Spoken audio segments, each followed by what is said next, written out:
Le Seigneur a dit qu'il veut nous utiliser. Il veut nous remplir de son esprit. Nous ne sommes pas prêts. Demande à Dieu, prépare mon cœur à recevoir ton esprit. Ici, je parle plus des grandes personnes. Les grandes personnes, nous qui travaillons, nous qui avons des charges, Dieu a dit que s'il répand son esprit, beaucoup d'entre nous ne vont pas recevoir, n'allons pas recevoir le Saint-Esprit. Parce que nous sommes distraits par beaucoup de choses. Demande à Dieu de préparer ton cœur à recevoir l'Esprit de Dieu. Prions au nom de Jésus-Christ. Seigneur, prépare les cœurs de cette église. Prépare le cœur de cette église. Prépare le cœur de cette église. Prépare le cœur de cette église. Prépare le cœur de cette église. Prépare le cœur de cette église. Prépare le cœur de l'église à recevoir le Saint-Esprit.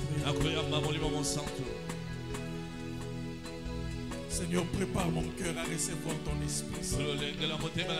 Prépare mon cœur à recevoir ton Esprit Saint. Prépare mon cœur à recevoir ton Esprit Saint. Enlève l'impureté en moi, la souillure, le mal, le mensonge, l'hypocrisie. Enlève toutes ces choses qui ne te plaisent pas dans mon cœur. L'orgueil. Enlève, Seigneur, la duplicité et l'hypocrisie. Enlève ces choses-là. Prépare mon cœur, lave-moi, brise-moi, pour que je sois un vase nouveau. La Bible déclare qu'on ne met pas le vin nouveau dans des vieilles outres. Seigneur, transforme-moi, que je sois un vase nouveau, une outre neuve. Seigneur, je veux être un vase nouveau pour recevoir le vin nouveau. Le vin nouveau, je veux recevoir le vin nouveau. La présence du Saint-Esprit. Prions, bien-aimés.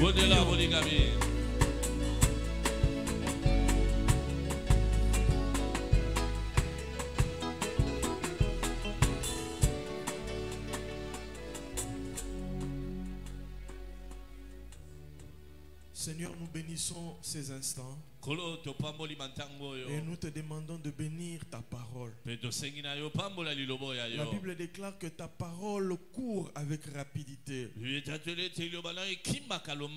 et tu te presses d'accomplir ta parole. Tu ne tardes pas à l'accomplissement de tes promesses. Seigneur, prépare nos cœurs à être nourris ce matin par les Écritures saintes. Et que l'ennemi ne nous vole pas cette sémence de vérité. Mais au contraire, que cela puisse produire du fruit. Pour la gloire de Dieu, pour la vie éternelle et pour notre bien-être. Au nom de Jésus. Amen. Amen. Nous allons nous lever et nous allons écouter la parole du Seigneur. Nous allons lire dans Matthieu chapitre 7. Matthieu chapitre 7, à partir du 13e verset. Matthieu chapitre 7. Je vais lire à partir du verset 13. Et nous allons faire une assez longue lecture. Levez-vous s'il vous plaît pour écouter la parole du Seigneur. Matthieu chapitre 7. La Bible déclare à partir du 13e verset. Entrez par la porte étroite. Entrez par la porte étroite. Car large et spacieux la porte et le chemin qui mène à la perdition. Large est la porte, spacieux le chemin qui mène à la perdition. Il y en a beaucoup qui entrent par là. Mais étroite est la porte, resserré le chemin qui mène à la vie. Il y en a peu qui le trouvent. Gardez-vous des faux prophètes. Ils viennent à vous comme des brebis. Mais au-dedans, ce sont des loups ravisseurs. Vous les reconnaîtrez à leurs fruits. Cueille-t-on des raisins sur des épines? Ou des figues sur des chardons? Tout bon arbre porte de bons fruits. Mais le mauvais arbre produit de mauvais fruits. Un bon arbre ne peut pas porter de mauvais fruits. Ni un mauvais arbre porter de bons fruits. Tout arbre qui ne produit pas de bons fruits est coupé et jeté au feu. C'est donc à leurs fruits que vous les reconnaîtrez. Quiconque me dit Seigneur, Seigneur, n'entrera pas forcément dans le royaume des cieux. Mais c'est lui-là seul qui fait la volonté de mon Père qui est dans les cieux. Beaucoup me diront en ce jour-là, Seigneur, Seigneur, n'est-ce pas en ton nom que nous avons prophétisé? En ton nom que nous avons chassé des démons? En ton nom que nous avons fait beaucoup de miracles? Alors je leur déclarerai, je ne vous ai jamais connu. Retirez-vous de moi, vous qui commettez l'iniquité. Ainsi quiconque entend de moi ces paroles et les met en pratique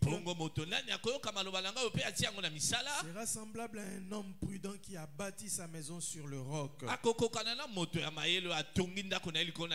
pluie est tombée, les torrents sont venus, les vents ont soufflé et se sont portés sur cette maison. Elle n'est pas tombée, car elle était fondée sur le roc. Mais quiconque entend de moi ces paroles et ne les met pas en pratique sera semblable à un homme insensé qui a bâti sa maison sur le sable. La pluie est tombée, les torrents sont venus, les vents ont soufflé et se sont abattus sur cette maison. Elle est tombée et sa ruine a été grande. Posons nos Bibles et nous allons honorer la parole de Dieu par nos acclamations.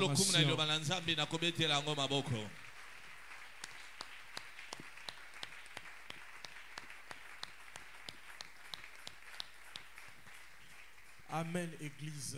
Amen. Vous pouvez vous asseoir dans le nom de notre Seigneur Jésus-Christ.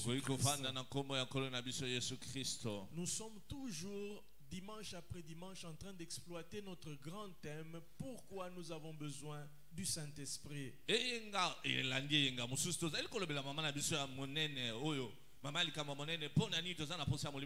Pourquoi est-ce que le Saint-Esprit est indispensable pour l'Église? Il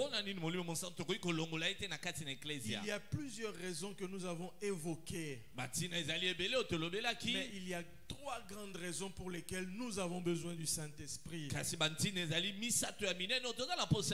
vais citer ces raisons-là.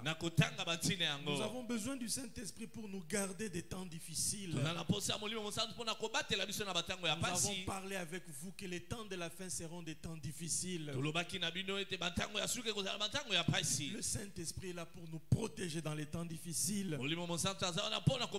Deuxième raison, nous avons besoin du Saint-Esprit pour conserver la sémence de la parole de Dieu. Pour pratiquer cette parole-là. Et pour produire le fruit. Ça, c'est la deuxième raison. Mais si vous n'avez pas le Saint-Esprit en vous, on pourra vous prêcher la parole de Dieu même 24 heures sur 24. L'ennemi va voler cette parole-là. Si l'ennemi n'arrive pas à voler cette parole-là, les soucis du siècle présent vont intervenir et vont étouffer la parole. Si les soucis du siècle présent n'étouffent pas la parole, les persécutions, les tribulations, les épreuves deviendront un obstacle pour vous. Et vous allez perdre la foi authentique. Seul le Saint-Esprit est capable de nous aider à conserver la parole de Dieu, à pratiquer la parole de Dieu et à produire les fruits. Nous avons tellement besoin du Saint-Esprit. La troisième raison que j'évoque, c'est parce que le Saint-Esprit nous a été donné afin de nous préparer à l'enlèvement de l'Église. Seul le Saint-Esprit prépare l'Église à être enlevée au ciel. Retenez ces trois grandes raisons. Nous y reviendrons pour creuser en profondeur au fur et à mesure. Ce matin, j'ai un autre sous-thème à développer avec vous. La raison pour laquelle nous avons besoin du Saint-Esprit. Pendant la nuit, j'ai entendu une voix me parler. Et le matin, le Seigneur m'a demandé d'utiliser cette parole-là comme étant le message de ce jour. J'en ai partagé avec mon épouse le matin quand nous prions. Quelle est cette voix qui m'a parlé? J'ai entendu au milieu de la nuit quelqu'un crier. Au fond de mon sommeil, ce ne sont pas tous ceux qui me disent Seigneur, Seigneur, qui entreront dans la volonté, dans le royaume de Dieu. Ce ne sont pas tous ceux-là qui me disent Seigneur, Seigneur, qui entreront dans le royaume des cieux. Mais c'est tout celui qui fait la volonté du Père. Bien-aimé, Jésus revient bientôt. Je viens de lire avec vous un passage qui est difficile à accepter et à avaler. Ce sont des passages que les prédicateurs du temps moderne exploitent le moins. La raison est simple. Ce ne sont pas des genres de passages qui plaisent aux gens. Les gens souffriront dans les derniers jours. Des prédicateurs et des enseignants qui rencontrent leurs besoins. Ou plutôt qui rencontrent leurs désirs. L'apôtre Paul déclare qu'au temps de la fin, les gens n'accepteront plus la saine doctrine, mais ils s'offriront une foule de docteurs selon leurs désirs. Bien-aimé, Jésus-Christ était un prédicateur particulier. On présente deux facettes de Jésus. La première facette de Jésus, c'est que les foules suivaient Jésus. Là, nous le lisons dans Matthieu, dans Marc et dans Luc. Mais l'apôtre Jean, qui était un proche de Jésus, nous présente une autre facette de Jésus. Un prédicateur particulier. Un prédicateur paradoxal. À un moment moment donné, les foules le suivent à cause des miracles, à cause du pain, à cause de la multiplication des poissons. Mais à un moment donné, tout le monde fouillait Jésus à cause des paroles dures qu'il prononçait. Oui, Jésus n'attirait pas tout le temps des milliers de gens. Il y a un moment donné où les foules le fouillaient. La Bible même déclare que dans Luc, à un moment donné, Jésus a parlé. Quand il a commencé à parler, les gens étaient contents. Celui-ci, c'est le grand prophète.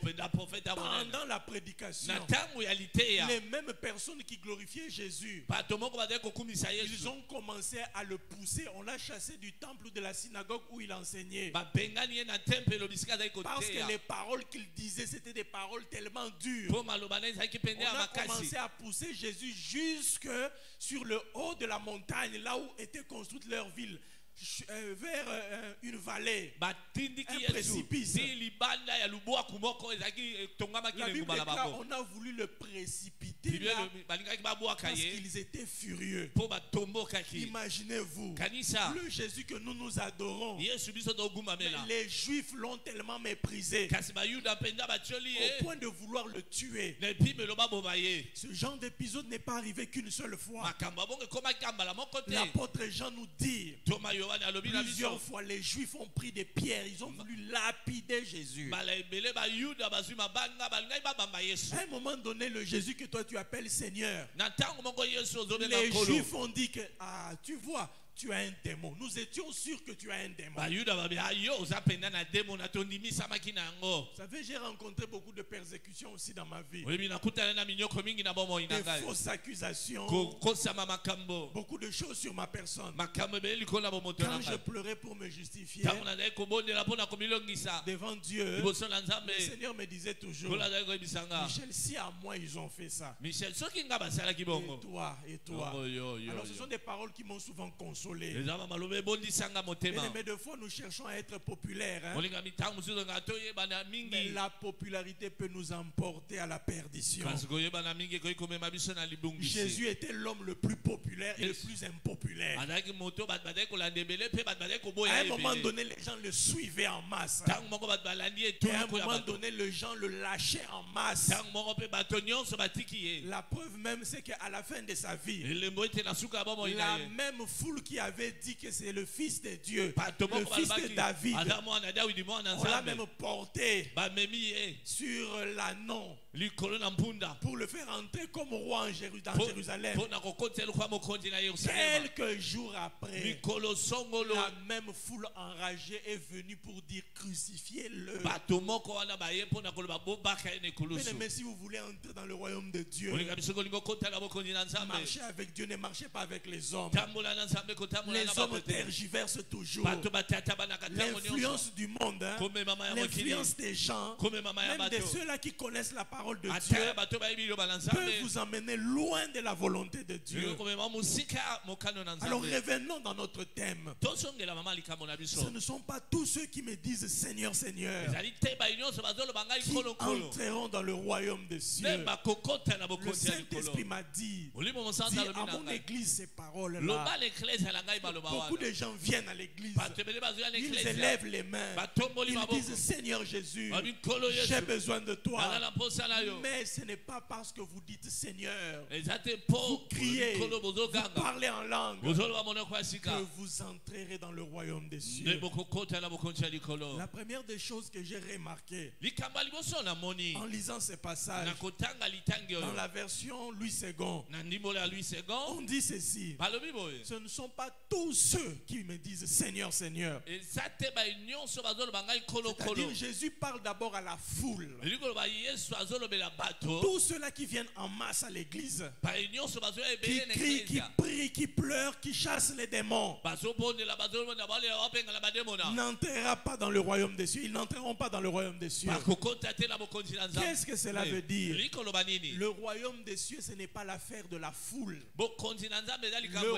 L'accès dans le royaume des cieux, ce n'est pas parce que j'accompagne le frère Aristote à l'église. Le frère Dani à l'église. Parce que nous venons en groupe de jeunes gens. Parce que le frère Aimé. Parce que nous prions avec le frère Francis. Alors que nous entrerons tous dans le royaume de Dieu. Retenez cette première pensée de l'Esprit de Dieu. Bien-aimé, Jésus revient bientôt. C'est le message que le Seigneur m'a donné pour vous. Le Seigneur m'a dit, prépare mon église à mon retour. Jésus revient. Est-ce que tu auras accès au royaume de Dieu? Avoir accès au royaume de Dieu, ce n'est pas l'affaire d'un groupe d'individus. Parce que j'appartiens à cette église-là. Une grande église où on prêche le retour de Jésus. Bien aimé, ça ne vous confirme pas pour le royaume de Dieu. Je peux vous préparer au retour de Jésus, mais vous ratez quand même ce retour. Le Seigneur a dit, ce ne sont pas tous ceux qui me disent Seigneur, Seigneur. Il parle de groupe de gens. Vous pouvez être en couple à la maison, vous êtes en train de prier à deux, à trois. Oh non, nous prions avec tous les enfants. C'est une très bonne chose. Mais l'accès du royaume de Dieu ne concerne pas toute la famille. Que dit Jésus? C'est celui-là seul qui fait la volonté de mon Père. Pour avoir accès au royaume de Dieu, c'est une affaire individuelle. Retenez-le dès aujourd'hui. C'est la raison pour laquelle la parole de Dieu déclare en ce jour-là, il y aura deux personnes en train de faire tel ou tel autre travail. L'une sera prise, l'autre laissée. La Bible va plus loin. Deux personnes seront dans un même lit. Ça nous fait penser directement aux mariés aussi. Imaginez-vous, vous êtes avec votre femme, avec votre mari. Vous terminez la prière, vous dormez. Mais malgré cette prière-là communautaire, mais l'un est pris et l'autre est laissé. Est-ce que Dieu est injuste? Dieu est juste. Ça veut dire simplement que Dieu ne regarde pas le groupe. Dieu ne regarde pas parce que nous avons prié ensemble avec madame. Dieu ne regarde pas parce que vous venez à l'église temple de Pentecôte. Dieu ne regarde pas parce que le pasteur vous avez touché, vous êtes tombés tous ensemble. Dieu regarde celui-là qui fait la volonté. Écoute-moi, chrétien, enfant de Dieu. La parole que je t'annonce est d'abord pour toi, ce n'est pas pour ton voisin. Je vois les gens quand ils viennent à l'église. Quand nous sortons de l'église, Maté, alléluia. Il fallait qu'il Karina Salawana. Non. Maté, alléluia, qui pour yo. Écoute-moi, église. Ce que je te prêche, je ne le prêche pas à tous, mais je le prêche à toi. Je le prêche à ton cœur. Ce n'est pas tous ceux qui me disent Seigneur, Seigneur.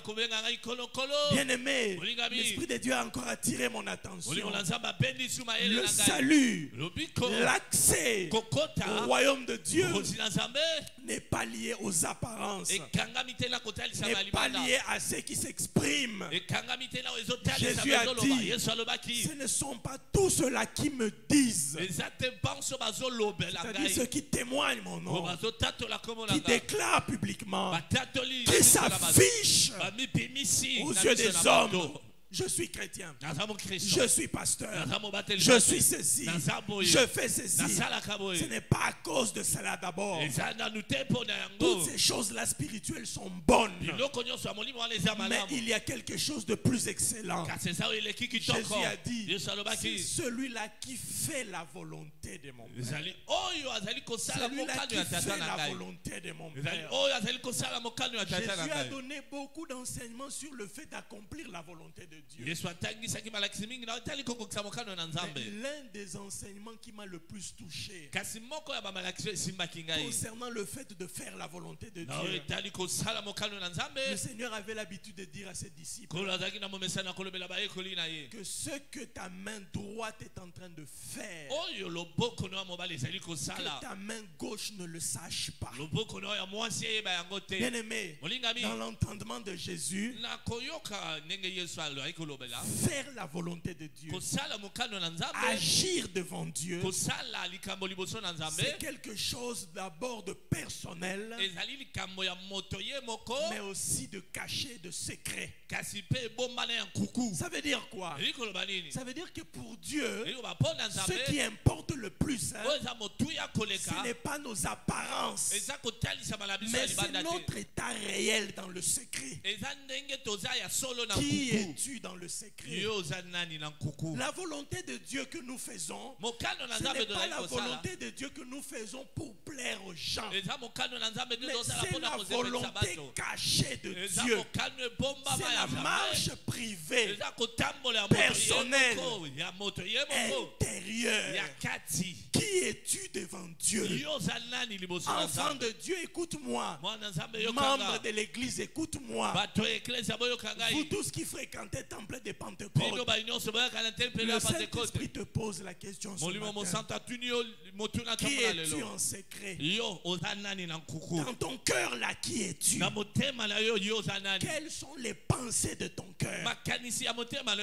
Quand tu regardes le pasteur, quand tu regardes l'église, quand tu vis ta vie chrétienne, qu'est-ce qu'il y a dans ton cœur? Ce qu'il y a dans le cœur, c'est ce qui passera en jugement devant Dieu. Vous êtes avec moi ce matin? Ce qu'il y a dans les pensées là, ce n'est pas nécessairement ce que tu nous montres. Souvent tu peux nous montrer le sourire, tu peux nous montrer la politesse. Il y a des gens qui sont très polis, très réservés, très courtois, savoir vivre très bien, mais à l'intérieur, qui es-tu devant Jésus? Qui es-tu devant Dieu? Es-tu celui que nous voyons?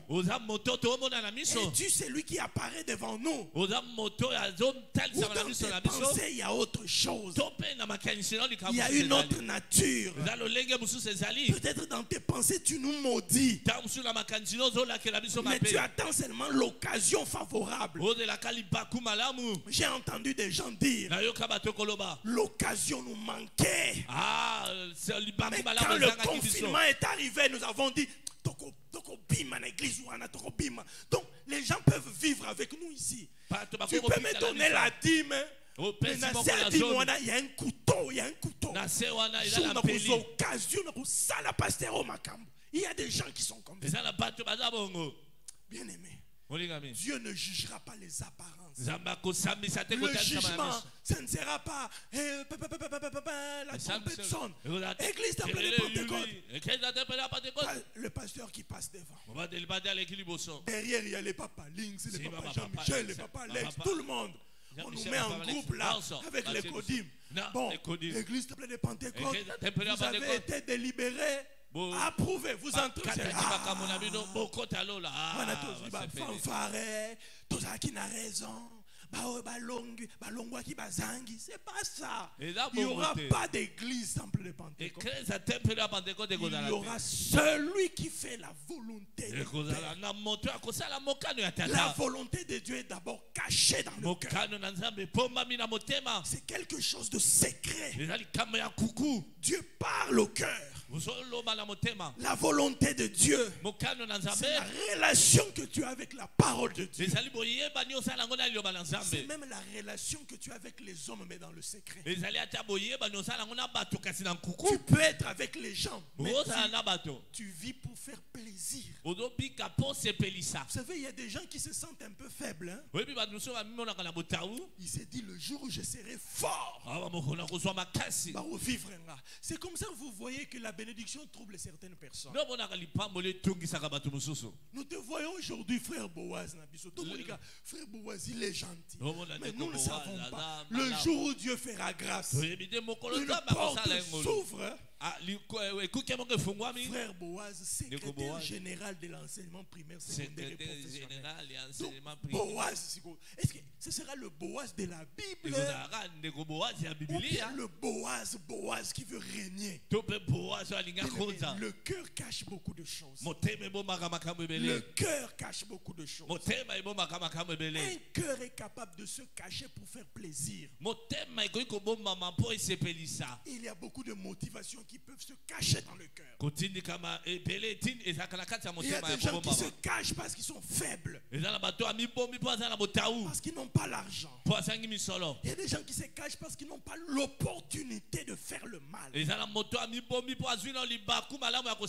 a des gens aussi qui se cachent parce que simplement les opportunités de péché ne se sont pas encore présentées. Mais la parole de Dieu nous exhorte à venir devant Dieu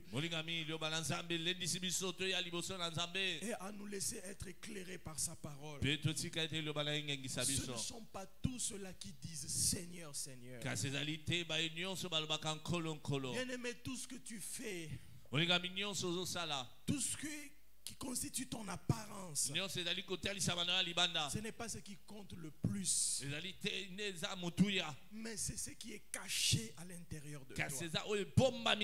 Qu'est-ce qui se cache derrière ton regard envers ton prochain?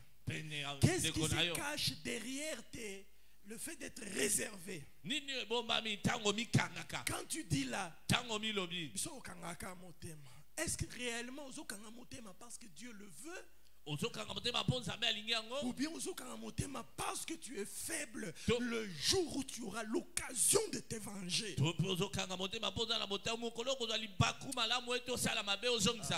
L'apôtre Paul déclare, d'après l'évangile que je vous prêche,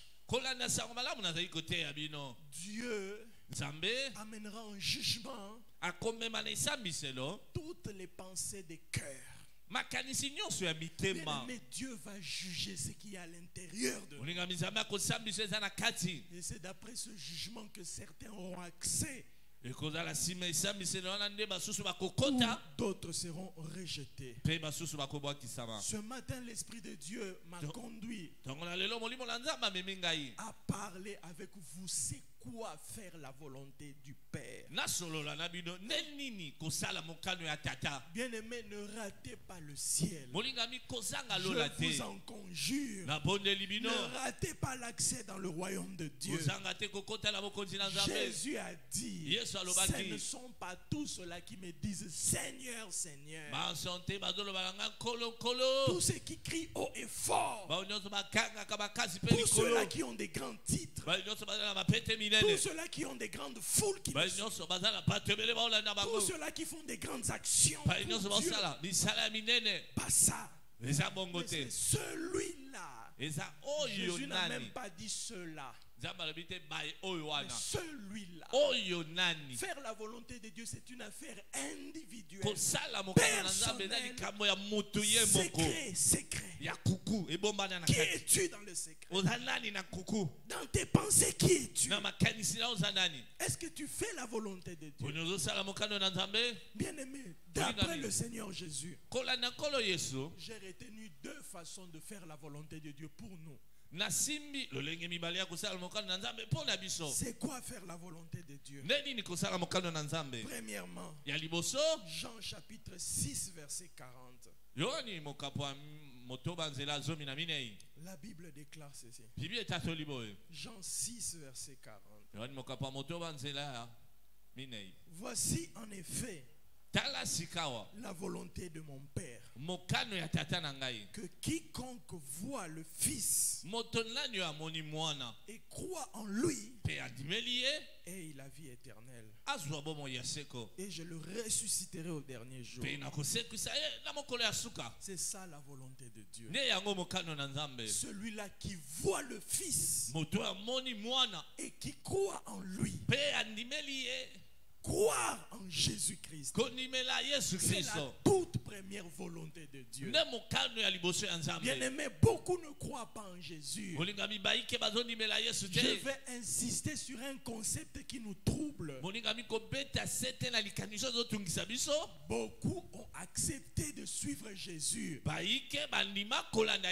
C'est-à-dire, ils ont seulement fait un choix, peut-être à cause de certains éléments. Ils ont accepté Jésus. Accepter, c'est faire le choix pour certaines motivations. C'est différent de croire.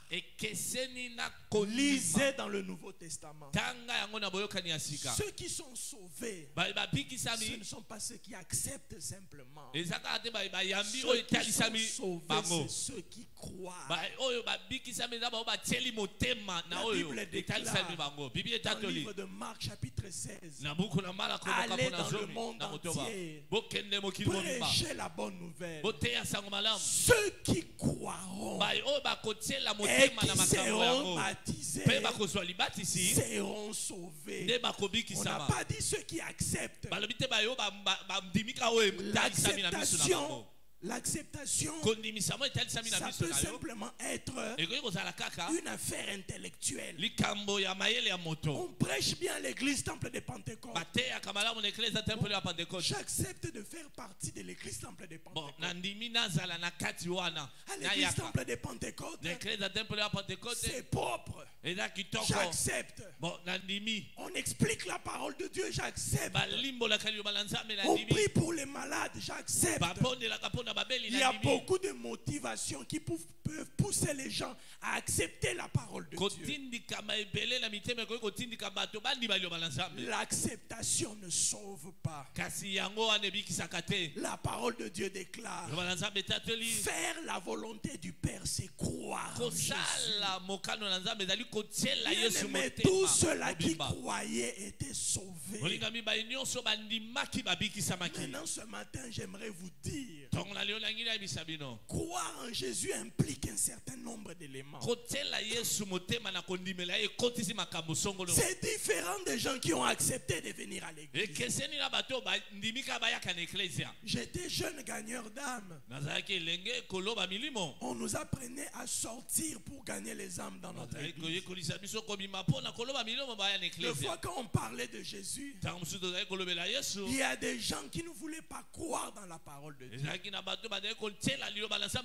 Mais nos responsables nous avaient dit ceci: essayez de les convaincre d'accepter une invitation à venir à l'église. D'autres acceptaient, ils venaient. Après, on leur posait la question: bon, votre église est propre, votre église est organisée, votre pasteur c'est quelqu'un de calme. J'accepte quand même de devenir membre. Il y a un tas de raisons qui ont fait que nos églises grandissaient à un certain moment. Il y avait des gens qui suivaient des jeunes filles. Ils ont accepté de devenir membres de nos églises. Ah, finalement, ils se sont mariés, ils sont restés aussi, ils se sont habitués. Mais ce ne sont pas tous ceux-là qui me disent Seigneur, Seigneur, qui entreront dans le royaume. C'est celui-là qui fait la volonté du Père. Faire la volonté du Père, c'est croire en Jésus. Croire en Jésus implique certains éléments. La première des choses,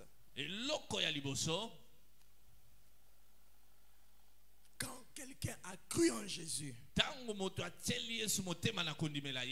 lorsque la personne est en contact avec la parole de Dieu,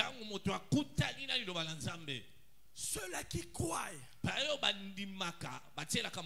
d'abord, ils ont la conscience de la présence de Dieu. Regardez le livre d'Ésaïe chapitre 6. Nous allons lire avec vous Ésaïe chapitre 6. La Bible déclare ceci. Ésaïe chapitre 6 au premier verset. L'année de la mort du roi Osias, je vis le Seigneur assis sur un trône très élevé. Les pans de sa robe remplissaient le temple. Des séraphins se tenaient au-dessus de lui. Ils avaient chacun 6 ailes. 2 dont ils se couvraient la face, 2 dont ils se couvraient les pieds, 2 dont ils se servaient pour voler. Ils criaient l'un à l'autre et disaient: Saint, Saint, et l'Éternel des armées. Toute la terre est pleine de sa gloire.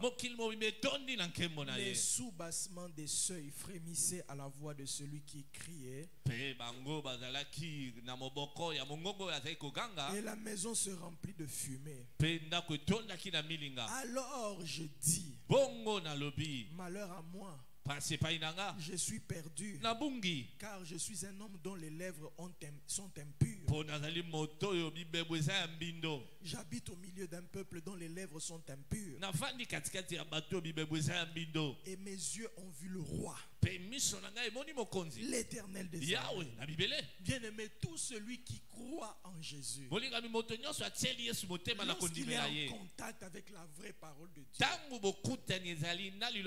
ces 2 choses doivent se produire dans son cœur. Premièrement, la conscience de la présence de Dieu. Bien-aimé, le jour où tu as écouté la parole de Dieu dans une église, si tu n'as pas eu conscience que Dieu existe, si tu n'as pas eu conscience de la sainteté de Dieu, si tu n'as pas eu conscience de la grandeur de Dieu, si tu n'as pas eu conscience de la puissance de Dieu, et deuxièmement, si tu n'as pas eu conscience de tes péchés, je viens remettre en question ton salut. Faire la volonté de Dieu, c'est croire en Jésus. Et croire en Jésus implique la conscience de Dieu. Bien-aimé, la parole de Dieu est un marteau qui brise l'incrédulité. Si la parole de Dieu qui t'a été prêchée n'arrive pas à briser les écailles de tes yeux spirituels, tu ne prends pas conscience qu'il y a un Dieu qui existe et que tu as besoin de lui. Mais pour que tu puisses t'approcher de ce Dieu-là, tu dois te débarrasser de tes péchés. Bien-aimé, ton salut est un salut très compliqué. C'est un salut qui doit être revu. Je viens rappeler à votre conscience. Je viens pour que vous puissiez remettre en cause certaines choses de votre existence. Qu'est-ce qui s'est passé le jour où tu as cru? Qu'est-ce qui s'est passé le jour où tu as écouté la parole de Dieu? As-tu eu conscience qu'il y a un Dieu? As-tu eu conscience de sa présence? As-tu eu conscience que c'est un Dieu redoutable et terrible? Je dois le craindre. Bien-aimé, tant que nous n'avons pas conscience de la présence de Dieu, nous n'avons pas encore cru. L'église a des problèmes parce que les gens ne craignent pas Dieu simplement parce qu'ils n'ont pas conscience de Dieu. C'est devenu un club d'amis. On n'a pas peur des choses même de Dieu. Imaginez-vous que dans l'église, il y a des gens qui peuvent insulter le pasteur. Ils peuvent voler les choses de l'église. Il part avec quelqu'un qui peut venir ici à l'église. Il tombe dans l'impudicité, mais il est là, il chante. me dire que des gens comme ça, ils ont conscience de la présence de Dieu. Non. Les gens peuvent venir à l'église, ils mentent à l'église, ils volent à l'église, ils escroquent les frères en Christ dans l'église. Les gens ne croient pas en Jésus. Ils ont accepté seulement les quelques déclarations de la parole de Dieu. Il me suffit de faire un sermon d'encouragement. Un sermon, c'est-à-dire une prédication. Je peux préparer chaque dimanche ici des prédications d'encouragement. L'église sera pleine. Il suffit que je vienne avec des prophéties tous les dimanches. Personne ne ratera plus le culte. Il suffit que ce soit des cultes de combat pour arracher l'avenir. Je vous dis que tout le monde fait dire chaque dimanche. Mais qui a cru? Combien sont conscients que Nzamba Zali? Je suis en train de m'approcher de Dieu. Pas n'importe quel Dieu. Un Dieu de sainteté. Bien-aimé, ouvre tes yeux sur ta relation avec Dieu. Tu dis que tu crois en Dieu. Est-ce que tu sais que c'est un Dieu vivant et saint? C'est la première des choses. La deuxième des choses, quand tu t'approches de Dieu, est-ce que ta conscience ne te dit pas, ne te dérange pas que hier soir tu as insulté ta femme? Est-ce que ta conscience ne te dit pas que tu as mal parlé à ton mari? Une relation avec Dieu, ou toute relation avec Dieu, qui ne s'hasarde pas à explorer les domaines qui nous séparent de Dieu, c'est une relation douteuse. Pourquoi? Parce que Dieu a tellement besoin de nous. Il ne veut pas que quelque chose nous sépare de lui. La seule chose qui nous sépare de Dieu, c'est le péché. C'est le péché. C'est pourquoi le Saint-Esprit, Jésus a dit quand il viendra, il vous convaincra du péché. Le Saint-Esprit convainc toujours d'abord du péché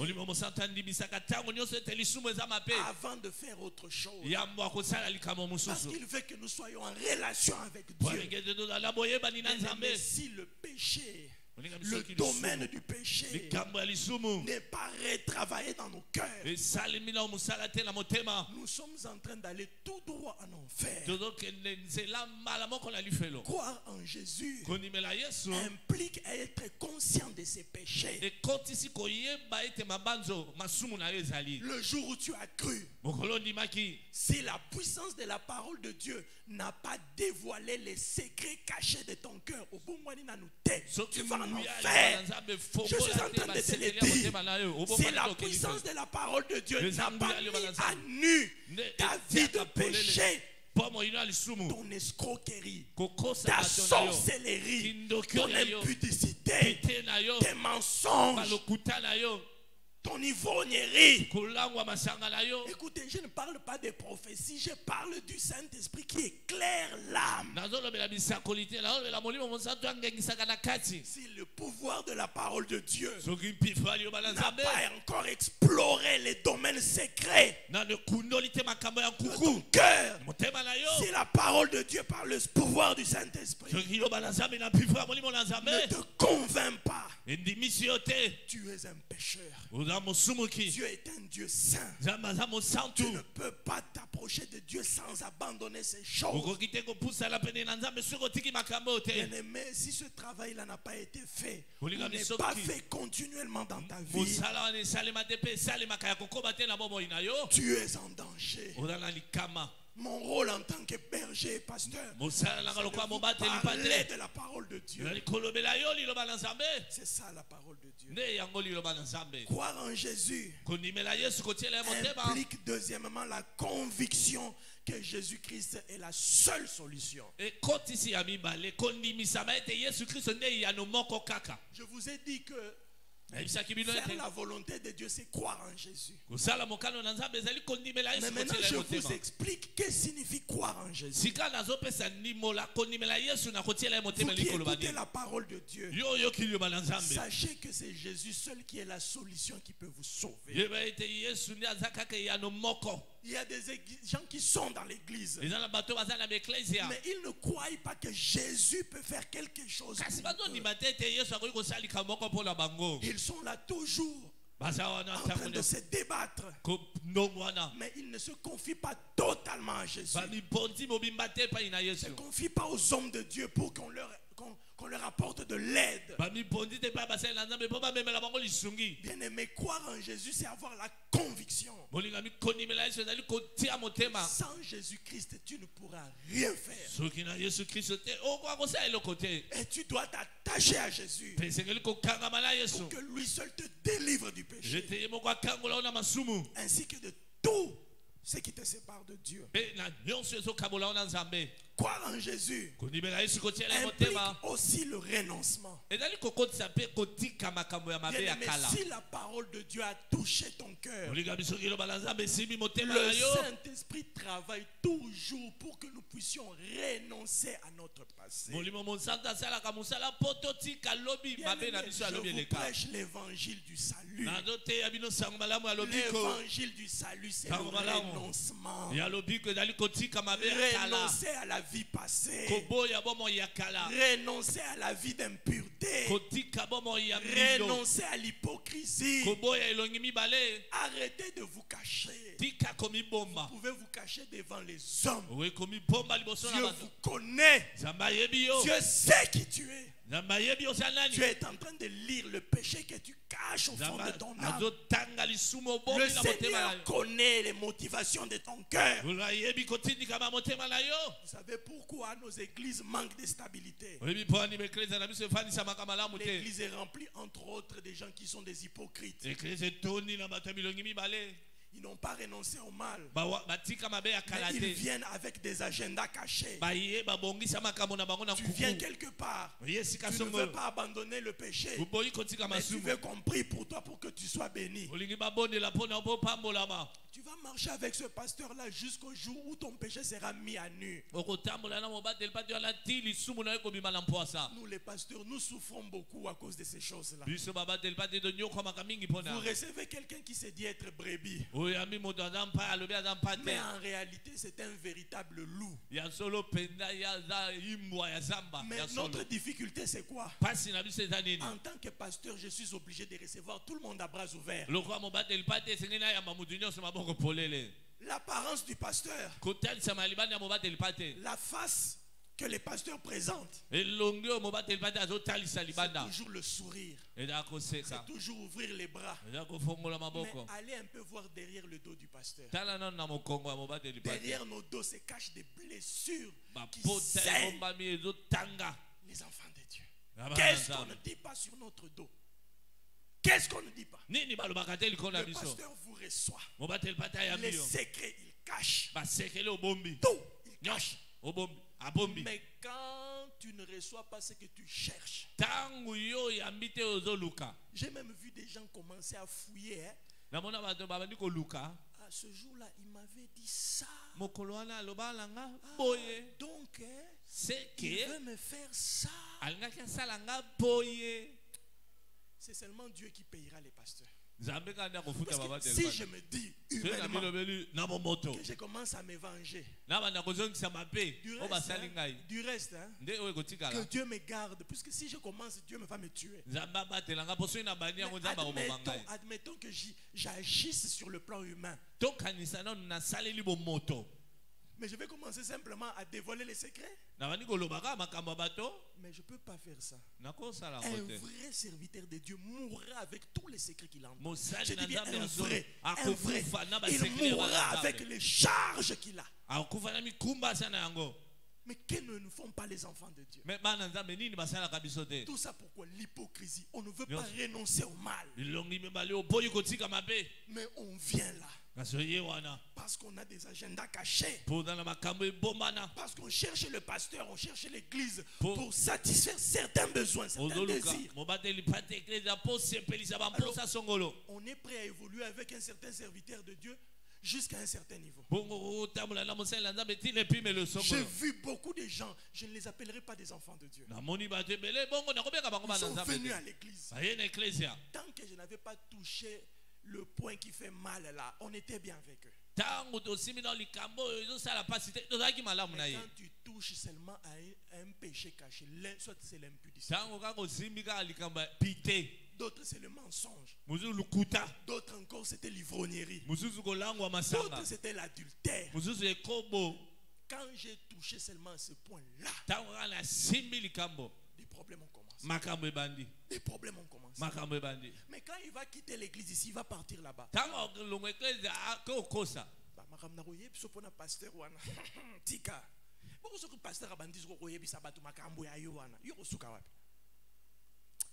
Le monde est méchant. C'est pourquoi je vous ai prêché. Large est le chemin conduit vers la perdition. Bien-aimé, cherchez le chemin qui conduit vers la vie. C'est un chemin difficile à trouver. Un chemin plein d'épines, des pièges, mais persévérez. Persévérez, vous entrerez au ciel. Le ciel n'est pas facile, je vous dis. Le ciel est gratuit. Vous avez compris, c'est gratuit. Tout le monde a été sélectionné. Mais pour persévérer jusqu'à la fin, c'est pas facile. C'est pas facile. Mais tenez ferme. Je vous prêche le ciel, tenez ferme. Jésus revient, tenez ferme. Renoncez au mal. Renoncez au mal. Abandonnez le passé. Abandonnez. C'est ça, croire en Jésus. Croire en Jésus, ce n'est pas venez à l'église. C'est béni, venez à l'église. Ce n'est pas l'évangile. L'évangile, c'est que Dieu a aimé le monde. Il a donné son Fils unique. Afin que quiconque croit en lui ne périsse pas, mais qu'il ait la vie éternelle. Oui, il y a des bénédictions qui s'y attachent. Oui, il y a l'élévation qui attache. Ce ne sont que des choses superficielles. Ce ne sont que des miettes. Le vrai royaume de Dieu, c'est la communion avec Dieu.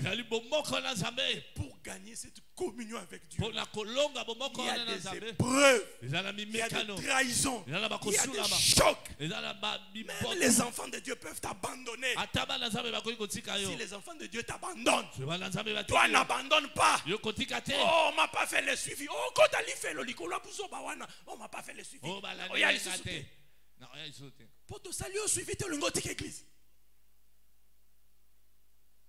Le ciel là que vous cherchez, c'est terrible, hein? Ça implique le renoncement. La dernière des choses, croire en Jésus implique la consécration.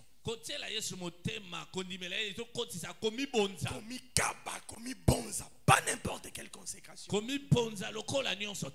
Une consécration qu'on appelle une consécration d'abnégation, c'est-à-dire des sacrifices. C'est l'évangile qu'on nous a prêché. Crois en Jésus. Si tu crois en Jésus, même tes parents peuvent t'abandonner. Tu es prêt? C'est l'évangile qu'on nous a prêché. Crois en Jésus. Si tu crois en Jésus, tu peux aller en prison. Nous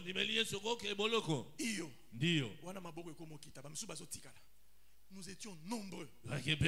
Mais les conditions qu'on nous avait données pour croire en Jésus, au départ, tout le monde avait les mains levées. Mais plus on donnait des conditions, certains abandonnés. Certains abandonnés. Bien-aimé, croire en Jésus, c'est une consécration de sacrifice. On nous a appris que Jésus, quand tu le suis, même avec un seul pantalon pendant 3 ans, tu viens à l'église. Nous, on partait à l'église à pied. Mais l'évangile d'aujourd'hui, quelqu'un qui fait seulement 2 ans temple de Pentecôte. Non, mon a clair, te kana nga ba Hollande la ngobiente. Ba Hollande la kana yoto yondo zolanda lola. Confusion totale, hein? Confusion totale. Nous, on a chômé à cause de Jésus. 2 ans, 3 ans. N'a aucune des classes. Je n'ai pas volé. Je n'ai pas escroqué. Je ne me suis pas prostitué. Ce n'est pas parce que j'étais jeune que je n'avais pas cette occasion-là. Déjà à mon époque, les jeunes gens se prostituaient avec les grandes personnes. Moi qui vous parle ici, j'étais jeune homme. À 15 ans, 16 ans, des jeunes filles me suivaient. 15 ans, 16 ans, des grandes filles pour sortir avec moi.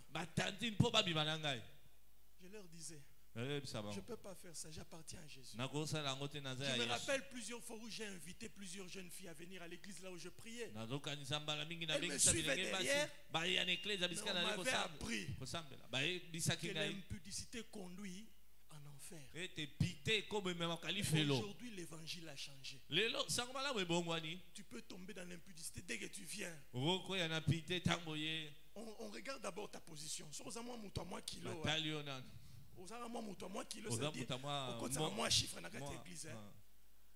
Oh, la grâce. La grâce est là. Implorons la grâce. Les pasteurs iront et eux. Et la grâce. Et les bandits qu'ils entraînent dans la grâce du péché là. En enfer.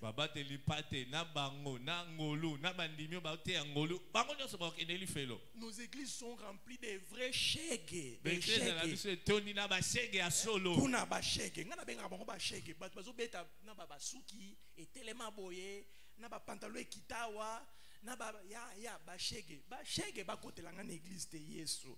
Ma frère Boaz boko melanga ba chèques te. Je prêche, mais je ne sais pas si vous entendez. On est à faire le lot. Katasuki bien, Akati bien. 2 semaines plus tard, bah ruse bah frère Bazaranango hein. Monaka frère hein. Souki comme ça et linga mara ya momo. Oh tuna frère, qu'est-ce qui se passe avec tes cheveux? T'es pas ça. Au moni temps na sala ika boye et linga mi ya momo. T'es pas ça. Au moni quoi foyo et vous jouez avec qui? Vous jouez avec votre âme. Ce n'est pas l'évangile que nous avons reçu. Croire en Jésus, ça demande des sacrifices. Des sacrifices. Nous avons été trahis à l'église. Nous avons été traités durement à l'église. Nos encadreurs, on t'accuse faussement. L'encadreur te suspend. On lui apporte une fausse information. Par souci, il y a aussi la malam à suspendre une longue église. Tena vandi kuna. Tena souka ba tininga pe mission. Ba lever sa suspension nanga ba epe koti nanga 2 ans plus tard mission na Braza na zongi kaka na sama kolo. Timu kolo ba encadreur ba libérer nga nena kei. C'est l'évangile en qui nous avons cru. Ce n'est pas l'évangile d'aujourd'hui. On peut insulter son pasteur. Je pèse mes mots, on insulte le pasteur. Les gens sont maudits. Surtout dans nos familles ici. J'ai dit toujours aux membres de ma famille, j'ai dit à ma mère, pasteur Michel, vous pouvez aller en enfer. Église à grand frère. J'ai dit à mon frère Moïse, qu'est-ce petit? Église à Viennayoté, église à Yesu. Les membres de nos familles de foi s'habituent. Moi, je ne ferai entrer personne au ciel. Personne. C'est la parole de Dieu. Cette église, ce n'est pas l'église de mon fils Prince. Non? Je lui dis, petit, quand tu grandis là, tu dois déjà te repentir de tes péchés. Il ne me comprend pas. Papa, ça veut dire quoi, petit, tu comprendras. Le péché, c'est ce qui est mal. Un jour, je suis allé chercher mon fils à l'école. Moi et mon fils, on a vu quelqu'un qui était mal habillé. C'est bien d'entraîner l'enfant. La femme était mal habillée. Moi, papa, ferme les yeux, les péchés. Écoutez. Moi, papa, fermons les yeux. Les péchés, les péchés, les péchés. Moi, je suis petit écoute. Donc, même si je bien ou bien, mais en vrac, les péchés. Je lui pose une question, il ne m'a pas répondu. C'est les mensonges. Papa, c'est les péchés, les mensonges. J'ai menti, je n'ai pas dit la vérité comme il faut. Papa, pardon. On s'est repenti. Avec mon fils, la prince. Sa maman ne savait pas ça. Le péché. Le péché, c'est même quand tu dis la vérité en partie.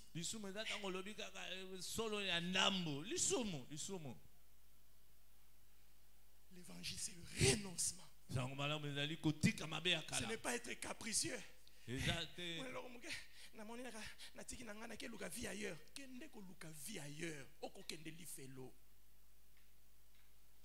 Croire en Jésus, c'est faire la volonté de Dieu.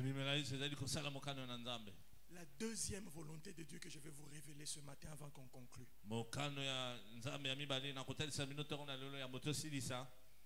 Galates chapitre 5. Là, même si tu échappes à la première condition ici,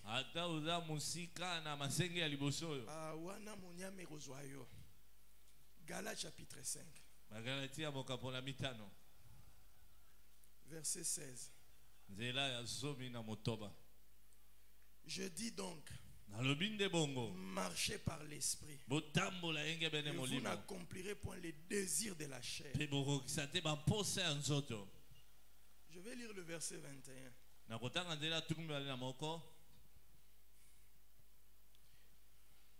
Je vous préviens, comme je l'ai déjà fait, ceux qui se livrent à de telles pratiques, c'est-à-dire les pratiques charnelles, n'hériteront pas du royaume de Dieu. Bien aimé, faire la volonté de Dieu, c'est marcher par l'esprit. Vous avez compris? Ceux qui veulent hériter du royaume de Dieu, c'est ceux qui font la volonté du Père. Faire la volonté du Père pour un chrétien, pour celui qui a cru, c'est marcher par l'esprit. C'est la raison pour laquelle nous avons besoin du Saint-Esprit. Parce que le Saint-Esprit peut nous apprendre comment plaire à Dieu. Marchez par l'esprit. Si vous marchez par la chair, vous n'hériterez point le royaume de Dieu. C'est un grand enseignement. Ça peut nous prendre une semaine. Ça suscite des débats. Pasteur, qu'est-ce que tu veux dire? Est-ce que nous manquons le Saint-Esprit? Je ne vais pas entrer avec vous dans ce débat-là. Nous allons lire la parole de Dieu. Dans Matthieu, nous avons lu avec vous. Jésus a dit, un bon arbre ne peut pas produire des mauvais fruits, n'est-ce pas? N'est-ce pas? N'est-ce pas? Un mauvais arbre ne peut produire que des mauvais fruits, n'est-ce pas? Jésus a dit que le contraire n'est pas possible. Donc, un arbre bon ne peut pas produire des mauvais fruits. Et un arbre mauvais ne peut pas produire de bons fruits. Si vous avez le Saint-Esprit en vous, et si vous marchez par l'Esprit, vous allez produire les fruits de l'Esprit. Ici, je ne viens pas remettre en cause ton salut. Tu peux être sauvé. Oui, tu as cru. C'est vrai. Mais dans ta marche, est-ce que tu marches avec le Saint-Esprit? Est-ce que tu marches par le Saint-Esprit? Est-ce que tu es conduit par le Saint-Esprit? Si tu marches avec le Saint-Esprit, tu produiras les fruits de l'Esprit. Mais si tu marches par la chair, tu produiras les fruits de la chair. La Bible affirme que ceux qui produisent de telles choses n'hériteront, on parle des fruits de la chair, n'hériteront pas le royaume de Dieu. Ce n'est pas moi. Donc, je ne vais pas entrer dans des débats avec toi parce que tu es plus intelligent que moi. Les mots, toi, tu les as. Les arguments, tu les as. Moi, je n'ai que la parole de Dieu. La parole me dit, si quelqu'un produit les fruits de la chair, ça veut dire que Azali na molimo te. Maintenant, toi, tu cries là, tu as le Saint-Esprit. Lisons. Lisons. Et puis, j'aime beaucoup lire ces passages avec la version parole vivante. Parole vivante, c'est une version. Les gens qui ont écrit ça, ils ont voulu donner la signification profonde des mots grecs et des mots hébreux.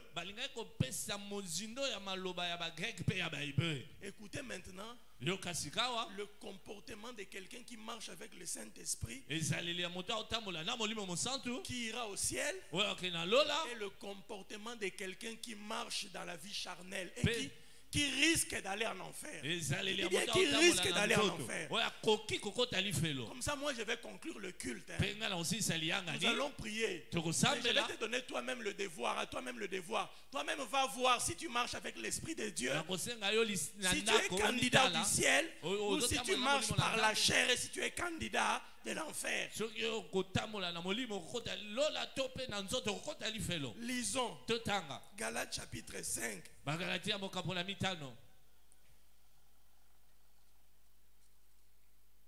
Je commence ça au verset 19. Parlons d'abord de la marche charnelle. De quelqu'un qui ne marche pas avec le Saint-Esprit et qui risque d'aller en enfer. Ensuite, nous allons lire seulement. Je ne vais pas beaucoup commenter. Nous allons commenter prochainement. Écoute-moi très bien. En effet, un comportement inspiré par l'être instinctif. L'être instinctif, c'est le vieil homme, ta chair. Le comportement là, les fruits. Dans Galates, lisons ça d'abord. Réglez un peu bien. Ça commence à donner des échos. C'est pas bon. Lisons ça d'abord dans la version Louis II. En effet, or les œuvres de la chair sont évidentes, c'est-à-dire l'inconduite ou l'impudicité, l'impureté, la débauche, l'idolâtrie, la magie, les hostilités, les discordes, la jalousie, les fureurs, la rivalité, les divisions, les partis pris, l'envie, l'ivrognerie, les orgies et choses semblables. Je vous préviens, comme je l'ai déjà fait, ceux qui se livrent à de telles choses, j'insiste, ceux qui se livrent à de telles choses, c'est-à-dire qu'ils aiment ça, ils s'adonnent à ça. Ils ne combattent même pas ça dans leur vie. Ils ne reconnaissent même pas que c'est mauvais. Ils se livrent à ça. Ils ne mériteront pas le royaume de Dieu. Lisons maintenant dans Parole vivante. En effet, un comportement inspiré par l'être instinctif est facile à reconnaître.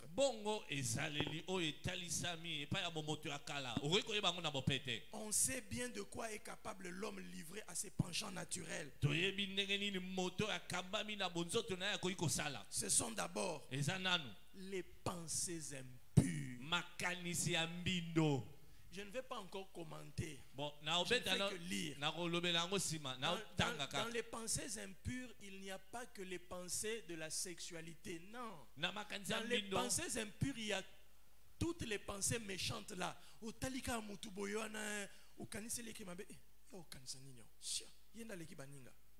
pensées impures.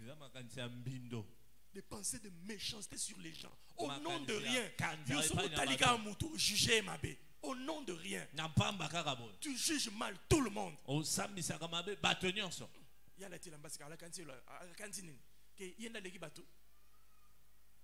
Moi j'avais vu un jour un papa qui me dit Monsieur Michel, tu crois quoi quand tu prêches la sainteté? C'est petit cola, c'est le cola.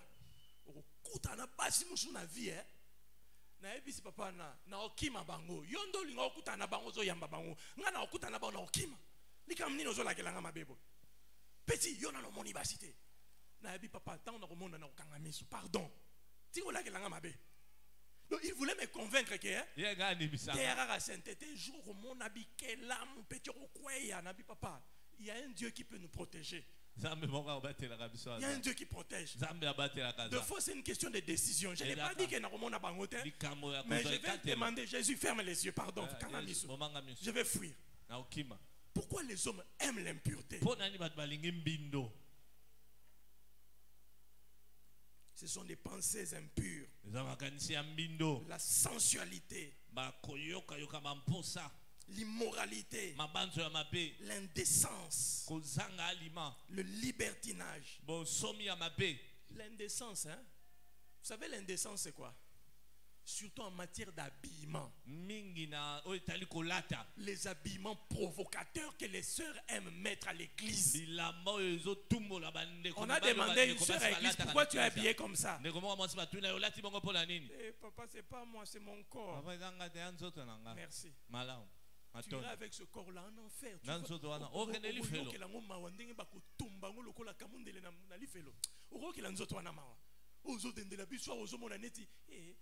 Une sœur a laissé l'église ici. Trop faible.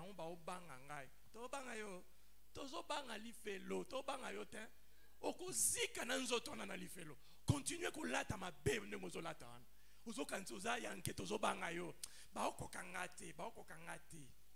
vous savez, une femme a été tellement impolie un jour. Papa Ezra l'a reçu. Papa Ezra dit, Dieu me dit que tu as des esprits d'impudicité. Il y aura des démons qui et au kokingate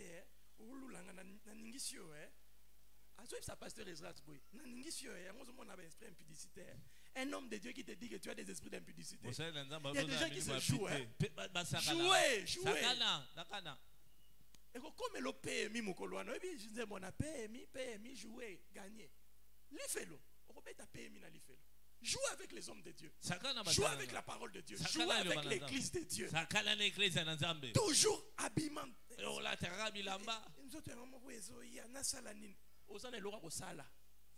Arrêtez de nous mentir, nous autres. Les gens aiment ça, ils aiment le péché. Ils aiment quand ils passent là, on la regarde. Une maman me disait, papa, si on a l'équipe à talité, tu vas bouger, tu n'as pas bien tenir, tu vas manger un million de bébé. Eh, papa, salut délivrance, tu es sur pour cette délivrance, tu as mis mon et ça là, qui bat la hangaï. Et ça, moi, bien. Donc, il y a des gens qui aiment ça. Troubler les gens. C'est pas ma faute. Il y avait un homme comme ça à qui. Aujourd'hui, il est mort. Les filles le suivaient derrière. On lui disait, c'est pas bien ça. Écoutez les sœurs, comment il les défendait. C'est pas sa faute. Il est trop beau. Les filles le suivent. Lélo, à Koufa, sans femme, sans enfant. Et la façon dont je vous dis la vérité. Mais pasteur, hein, très beau. Et puis il y a moi j'ai honte de ces choses.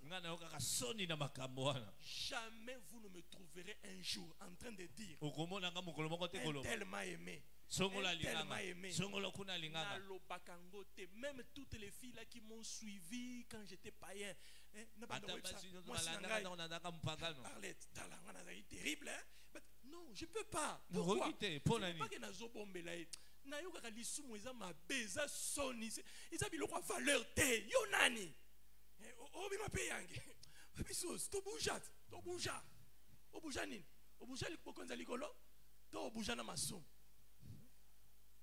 Faut avoir honte du péché. Moi, quand il m'arrivait que moi, c'est à Comélio, un message d'amour, j'appelle, je la gronde, je prends ça, je déchire, je brûle. Nazana t'en a posé et vend quelque part, hein? Oui, bien sûr qu'il vend quelque part, hein? Biso bat neto sala, au vend aux yeux bendenan, au talon les ah, petit au venant, on koufa, au gardien. Il y a un pasteur qui est allé voir Papa Ezra. Il a fait 200 lettres d'amour, 200. Pasteur, 200, j'en ai 200 comme ça. Bazolinga. Le pasteur lui a demandé, tu gardes ça pourquoi? Bon, je garde ça comme témoignage. Témoignage. Bien aimé, fuyez le péché. Le péché, c'est la honte. Ne défendez pas le mal. Arrêtez. Séparez-vous du mal. Le ciel. Il n'y aura pas d'impureté là-bas. Lisons. Et je vais conclure parce qu'il est 12 heures.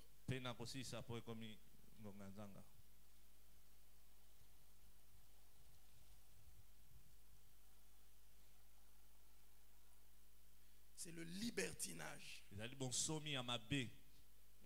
On est libre de faire ce qu'on veut. On peut venir à l'église, on trouve les oreilles, on a des locks, on est libre. Jésus nous a affranchis pour la liberté. Merci. Continuez à être libre. L'adultère, la débauche, c'est ensuite l'adoration des faux dieux, les superstitions. Les superstitions, ce sont les croyances mystiques. C'est la vie charnelle. Les enfants de Dieu ne peuvent pas se donner à ces choses-là. Ce sont des superstitions. C'est démoniaque ces choses-là. C'est charnel. Ne vous attendez pas à ça. À des croyances spirituelles. C'est l'occultisme, la sorcellerie, la magie. Puis, ce sont les inimitiés. Qui ennemis. Qui ennemis tinakati église bosoli sarabato mususu te awa qui ennemis. Oso sekete pani ti omoni pasteur pour na respect nanga bato mususu fona effacer bango fokaka lino. Continuez na lino. Okende ko lia mino na lifelo. Vous êtes dans l'église, mais l'inimitié. On a une église qui est ennemie. Même dans la vie courante, l'inimitié. Les discordes et les querelles. La jalousie. Le mauvais caractère. Les accès de colère. Les intrigues. Intrigue eza ba mayela mabe. Un homme intrigue, vous avez battu au salanine. Les gens de personnes là, vous ne savez pas sous problème ninia. Dans l'église comme ça, il y a des gens comme ça. Je viendrai expliquer sur ces choses-là parce qu'il y a beaucoup à dire sur ça.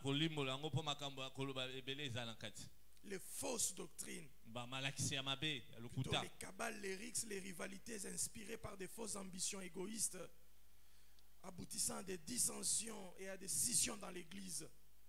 L'esprit de parti pris, le sentiment d'être seul dans la vérité, les fausses doctrines,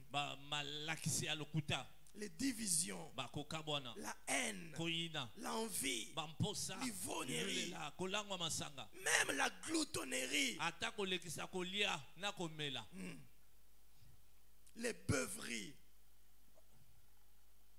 La Bible déclare: je ne puis que répéter ce que j'ai déclaré jadis. Celui qui commet de telles actions n'a aucune part d'héritage dans le royaume de Dieu. Mais écoutez ce que l'esprit produit dans quelqu'un. Le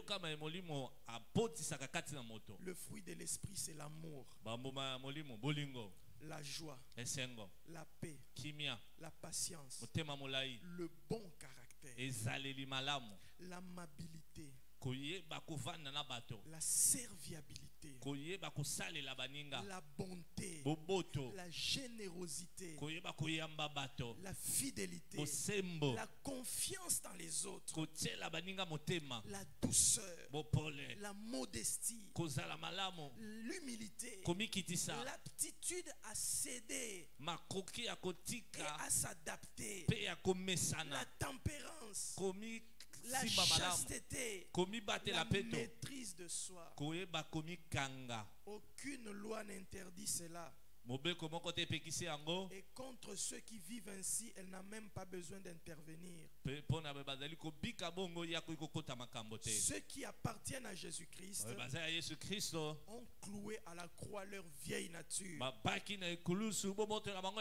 avec ses passions et ses désirs. Celui qui a pris Jésus-Christ pour maître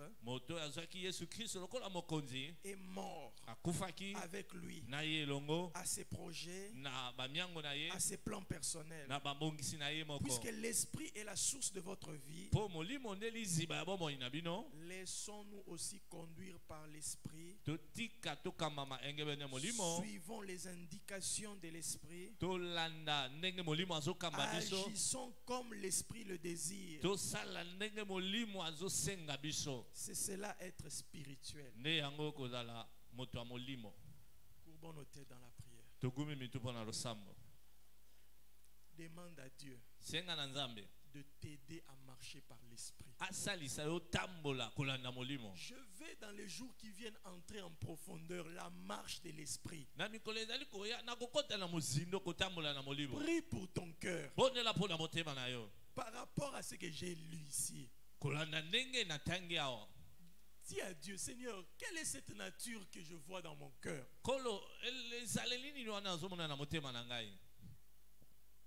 Demande à Dieu de briser cette nature charnelle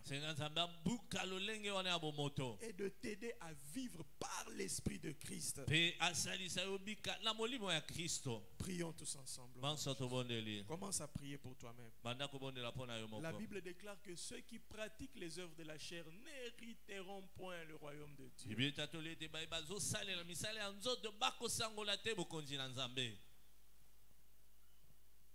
Nous avons